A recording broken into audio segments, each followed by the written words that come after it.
Hello students and friends, welcome to my YouTube channel.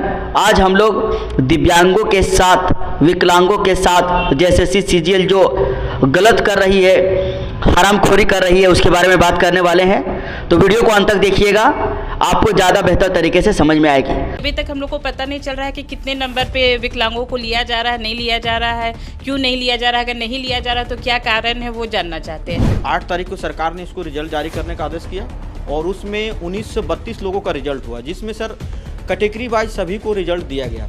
हर एक category wise है, बस उसमें दिव्यांगों का सर कोई कैटेगरी में उसमें अभी तक सो ही नहीं हुआ है। तो कटअप अगर पता रहता तो उसके मुताबिक पता चलता कि हम नहीं, अगर मेरा एग्ज़ाम नहीं निकला तो चलिए हम उस योग्य नहीं रहे।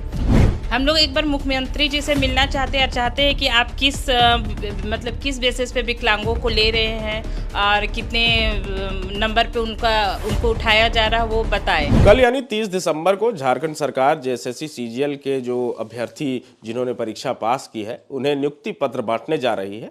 लेकिन उससे पहले ये दिव्यांग कैटेगरी के अभ्यर्थी हैं, उनका आरोप ये है कि चाहे वो जेएसएससी हो या जेपीएससी, झारखंड में दिव्यांगों को वो जो उनका हक है, उनका जो आरक्षण है, वो सरकारी परीक्षाओं में नहीं मिल रहा है। जबकि जो नोटिफिकेशन जारी हुआ, जो सरकार की तरफ से कहा गया था कि 4% जो टोटल नंबर ऑफ वैकेंसीज है उसमें 4% वैकेंसी दिव्यांगों के लिए आरक्षित की जाएगी। तो बताइए दोस्तों, मैं आप लोग से पूछना चाहता हूँ, जो सरकार है, जो जेएसएससी है, वो दिव्यांगों के साथ इतना अमानवीय व्यवहार, इतना गलत व्यवहार क्यों कर रही है? ये जो सरकार है, ये जो जेएसएससी है, वो खास करके दबे हुए, कुचले हुए, जो लोग विकलांग है, जो लोग दिव्यांग है, जो लोग कमजोर वर्ग के हैं, उसी के साथ गलत क्यों करती है? इन लोग के अंदर हिम्मत नहीं है किसी ताकतवर लोगों के साथ गलत करने का।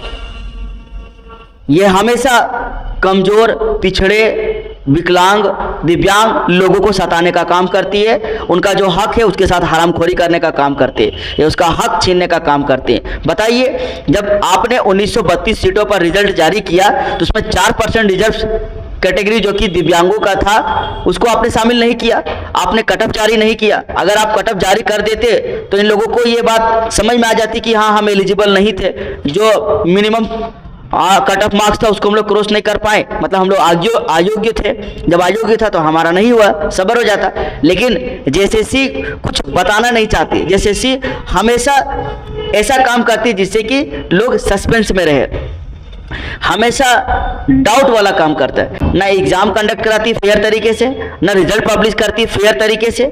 आंसर की के भरोसे आदमी को उसका जो स्कोर होता है उससे पता चलता है, उसका मार्क्स भी डिक्लेयर नहीं करता, ना ही कटअप जारी करता है। कैटेगरी वाइज जो कटअप होता है वो जारी करना चाहिए, मार्क्स जारी करना चाहिए। ये आपका हो गया कंप्लीट प्रोसेस, इसको बोलता है फेयर प्रोसेस। आप तो गुमराह करके रख रहे हैं छात्रों को।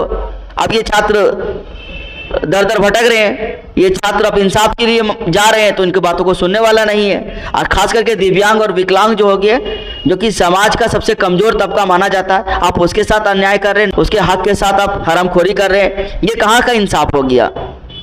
कुल मिलाकर के जेएसएससी का जो लचर व्यवस्था है उससे छात्र पूरी तरह से परेशान हो चुका है। सरकार को जेएसएससी में सुधार करने की जरूरत है, और नहीं तो जेएसएससी के खिलाफ एक बहुत बड़े आंदोलन की छात्र तैयारी कर रहे हैं। ये छात्र कभी भी जेएसएससी का ऑफिस बंद कर सकते हैं। क्या नाम है आपका? मेरा नाम सर घनश्याम कुमार साहू है। 3 दिसंबर को कोर्ट ने इसको आदेश दिया कि रिजल्ट जो है से जारी किया जाए, तो 8 तारीख को सरकार ने इसको रिजल्ट जारी करने का आदेश किया और उसमें 1932 लोगों का रिजल्ट हुआ, जिसमें सर कैटेगरी वाइज सभी को रिजल्ट दिया गया।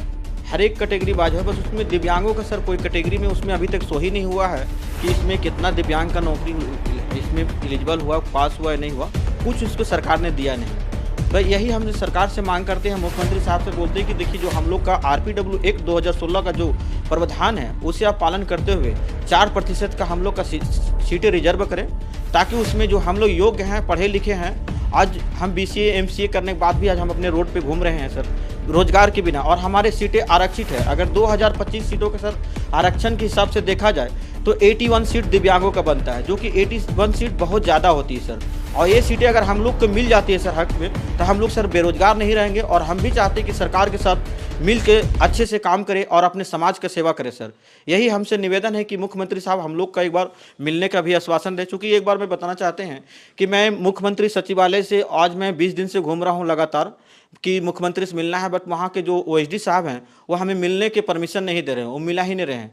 मैं डेली 2 बार 1 बार जाता हूँ, बोलता हूँ सर, रिक्वेस्ट करता हूँ कि हमारा सर कुछ जो है एडमिट कार्ड में भी लोग विभाग के द्वारा जो है कुछ इशू रह गई थी, जिसमें जो सब्जेक्ट कोड होता है सर पेपर 3 का 01 और पेपर 1 का भी सब्जेक्ट कोड 01 दिया गया था, जिसके कारण हमारा रिजल्ट तो सर कंप्यूटर वो तो पढ़ नहीं पाया और उसी कारण हमारा रिजल्ट भी नहीं आया है।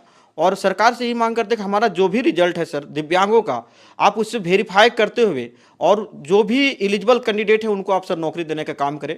आपने कल 30 दिसंबर को बराबादी में नियुक्ति पद बांट रहे हैं, इसके लिए हम लोग भी बहुत उम्मीद लगा और आशा लगा के बैठे थे कि हम लोग का भी शायद तरफ से कुछ सुनवाई होगा, मगर अभी तक नहीं हो पाया है। रिजल्ट में दिव्यांग कैटेगरी कहीं मेंशन नहीं है। अब आगे क्या करेंगे आप लोग? हम लोग तो जैसे हम लोगों को ये क्या बोलते हैं, सेंट्रल गवर्नमेंट की जितनी भी जॉब वैकेंसी आती है उसमें 4% का आरक्षण मिलता है, लेकिन झारखंड में यहाँ देखा जा रहा है कि हमें मतलब कहीं पे भी किसी भी तरह का आरक्षण नहीं दिया जा रहा है।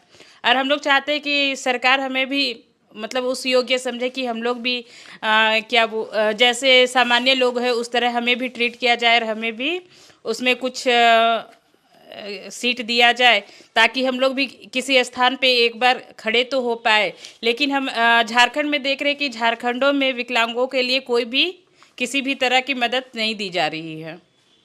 क्या मांग कर रहे हैं मुख्यमंत्री? हम लोग एक बार मुख्यमंत्री जी से मिलना चाहते हैं और चाहते हैं कि आप किस बेसिस पे विकलांगों को ले रहे हैं और कितने नंबर पे उनको उठाया जा रहा है वो बताएं, क्योंकि अभी तक हम लोग को पता नहीं चल रहा है कि कितने नंबर पे विकलांगों को लिया जा रहा है, नहीं लिया जा रहा है, क्यों नहीं लिया जा रहा है, अगर नहीं लिया जा रहा है तो क्या कारण है वो जानना चाहते हैं। लेकिन हम लोगों को अभी तक मुख्यमंत्री जी से मिलने के लिए नहीं दिया जा रहा है, जबकि हम लोग 2 महीनों से उनके ऑफिस के बाहर जाके अर्जी लगा रहे हैं कि मिलने दिया जाए, लेकिन हम लोगों को वहाँ से भगा दिया जा रहा है।